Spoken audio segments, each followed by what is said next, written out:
सक्षम police times news 112 सक्षम जनतेचा आवाज। उपनगर पोलीस ठाणे हद्दीतील जिजामाता नगर पेंढारकर कॉलनी इथं जुन्या वादातून मारहाण, चॉपरनं जीवे मारण्याचा प्रयत्न आणि 2 स्कूल व्हॅनची तोडफोड केल्याची घटना मंगळवारी रात्री 11:30च्या सुमारास घडली। या प्रकरणी उपनगर पोलिसांनी 7 जणांविरुद्ध त्यापैकी 3 ते 4 अनोळखी आरोपींसह गुन्हा दाखल केलाय। पोलिसांनी दिलेल्या माहितीनुसार उपनगर पोलीस ठाण्यातील गुन्हे शोध पथकातील प्रशांत गोरख देवरे, संदीप पवार, अनिल शिंदे, गौरव गवळी आदी कर्मचारी रात्री प्रतिबंधात्मक गस्त घालत असताना जिजामाता नगर परिसरात वाद सुरू असल्याची माहिती मिळाली। त्यानंतर पथकानं घटनास्थळी धाव घेतली असता राजेंद्र ताजने उर्फ कन्नू ताजने यांचा मुलगा मधुकर पाटील, सचिन शिंगारे तसंच 3 ते 4 अनोळखी इसम हे सचिन गाडेकर यांना शिवीगाळ तसंच मारहाण करत असल्याचं निदर्शनास आलंय।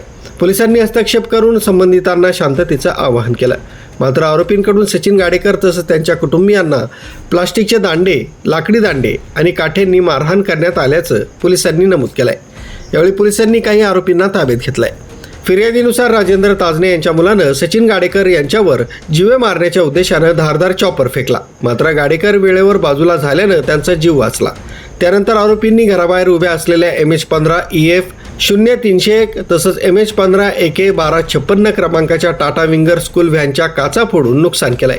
या प्रकरणी पोलीस कर्मचारी प्रशांत गोरख देवरे यांच्या फिर्यादीवरून राजेंद्र ताजने उर्फ कन्नू ताजने यांचा मुलगा मधुकर पाटील, सचिन शिंगारे आणि 3 ते 4 अनोळखी इसमांविरुद्ध उपनगर पोलीस ठाण्यात विविध कलमान्वये गुन्हा दाखल करण्यात आलाय।